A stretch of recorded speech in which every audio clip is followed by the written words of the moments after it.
so delighted that Winnie has brought this Social Justice Week together. It's an astonishing accomplishment. It is emblematic of the university that such a thing would happen here under Winnie's stewardship. It's a brilliant initiative, and it's really clairvoyant in its impact. Little did we know that merely anticipating Social Justice Week at Ryerson would rally the entire world in protest.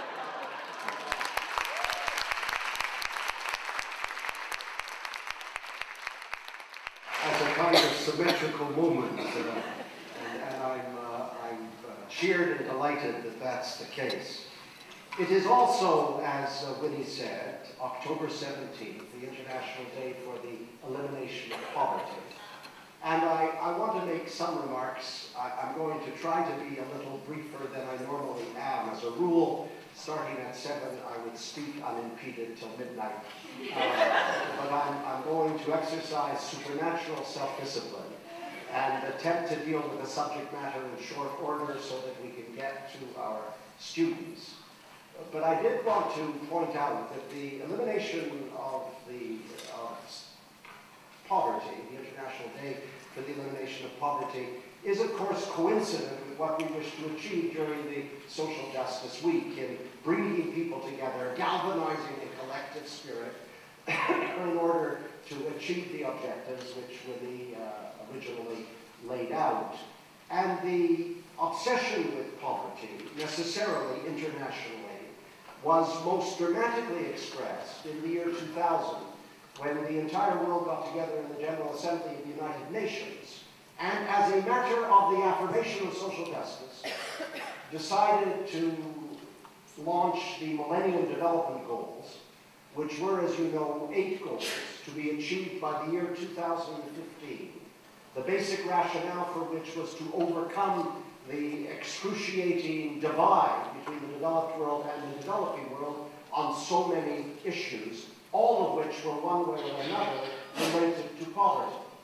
So the first goal, appropriately enough, was to reduce the most extreme forms of poverty by half by the year 2015.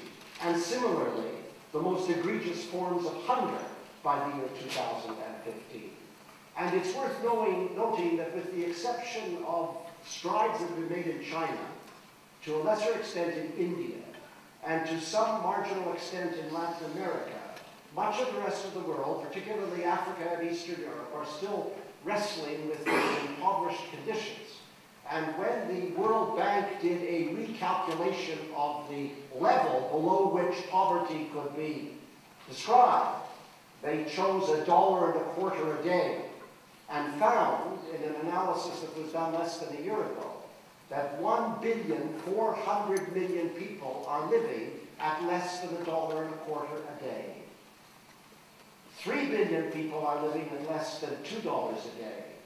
And close to 1 billion people are living with excruciating hunger. I have no capacity to convey to you in words the nature of hunger that afflicts so many societies and the devastating consequences for human activity and human survival that hunger and poverty induce is just heartbreaking and overwhelming. And in the struggle for social justice, the overcoming, the elimination of poverty is absolutely central in global terms. I'll come to Canada in a few moments.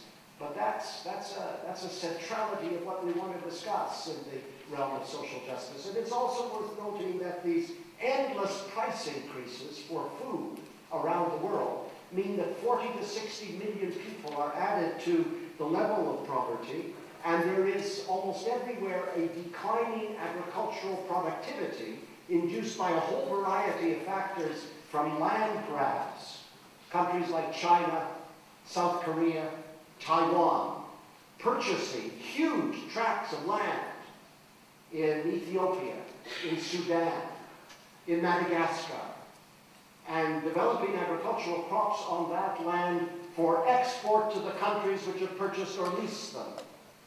Not to mention the fact that disease is significantly compromising the capacity to maintain agricultural productivity, so that food has become one of the central issues around the whole question of the elimination of poverty and the dealing with hunger. And the second area of the goals was, of course, the need dramatically to reduce infant mortality rates. And I simply remind you, I have the tremendous privilege of teaching some of this material here at Ryerson.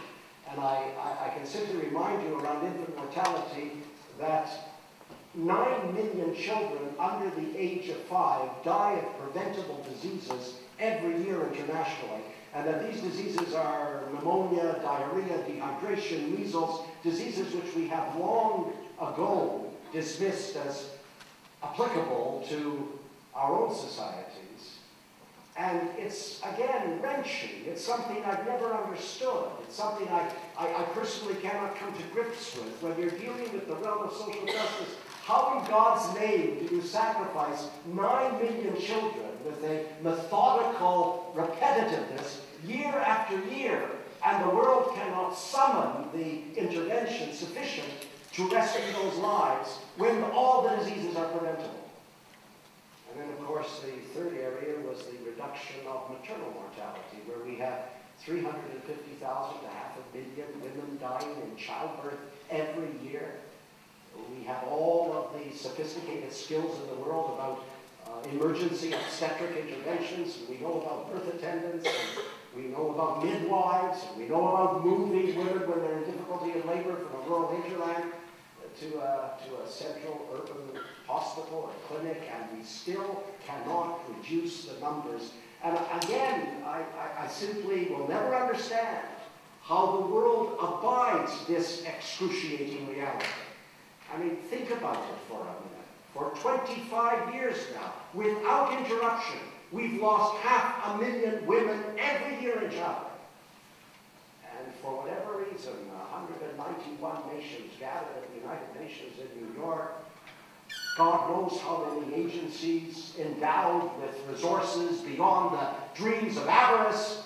UNICEF has $4 billion a year. UNDP has $6 billion a year. The World Food Program, similar sums. It isn't as though they are constrained by resources as so much of the rest of the world is. And we're unable to reduce the carnage amongst women. It's just unconscionable.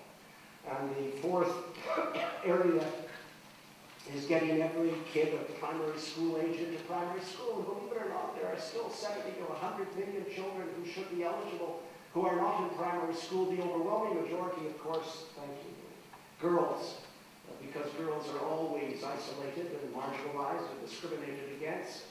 And the reason these kids are not in school is that they can't afford the school fees, they can't afford the books, they can't afford the pencils or the pens to write in their notebooks. They can't afford the examination fees, which are widely applied in many developing countries. Can't afford the fees for the parent-teachers associations. And there never used to be fees in places like Africa. The fees were the special endowment of the World Bank, which contrived something called structural adjustment programs in the 1980s and 1990s, and said to many of the developing countries, we'll give you money, but there are conditions attached. And the condition is that you've got to apply a user fee to the money we give you. So societies which have never before had to pay for education suddenly said to the parents, you want your child to be educated, you've got to pay for it. And God knows how many children over the course of the last 25 years have been denied an education because of the perverse economic policies of the World Bank. I'd like to wring their necks. And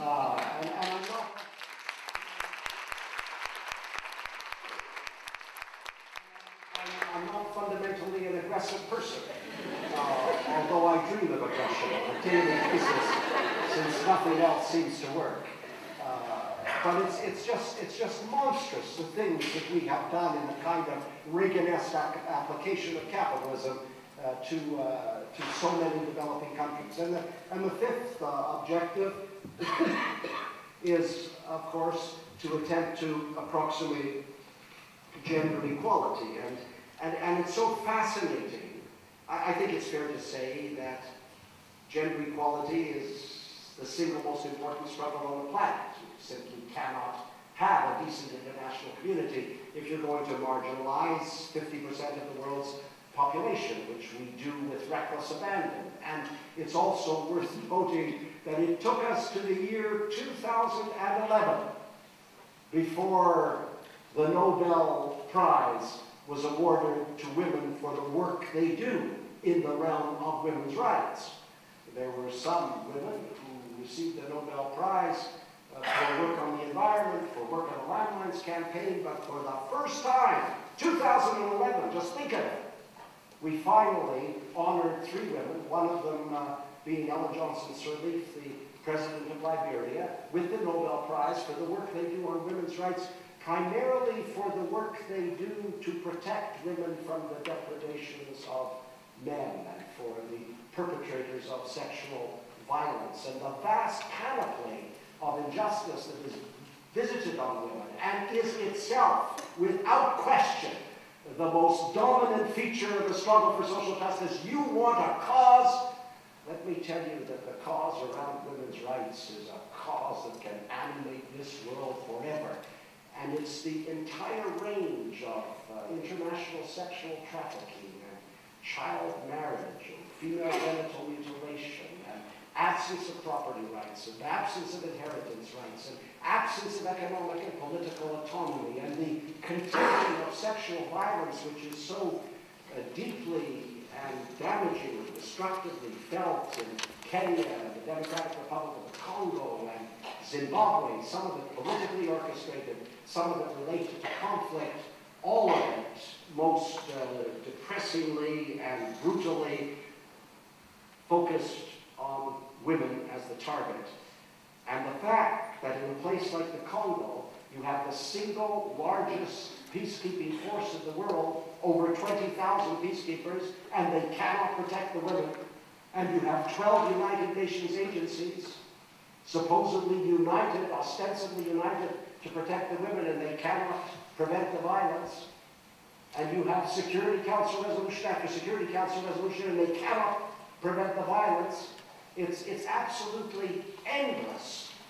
And yet, if it were done to men, you can be damn sure that it would have ended 20 or 25 years ago. But because women are the target, the world can never bring itself to an intervention which would allow it to bring the sexual violence and the raping to an end.